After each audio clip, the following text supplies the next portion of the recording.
Hi guys, welcome back to my channel. Today we're here at Tagaytay, Bulalo Capital, friends. And I'll introduce you to my brother, Kuya Bilog. I gave him a lollipop. I also have a lollipop. Look, it's a watermelon. Where did you bought that? 9 years old. This is He is? 7 years old. Yeah, and he is I'm 7.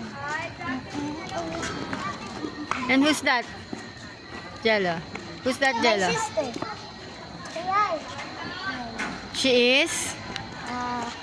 Wag mo She is? She is what? She is? Pretty! Ikaw talaga, ha? She is a chubby. Ate, oh. Oh no! Run! No, he is a fat.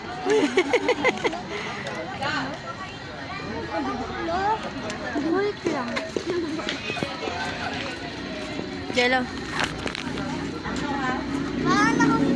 Nakayupo ako, lukulong ulo.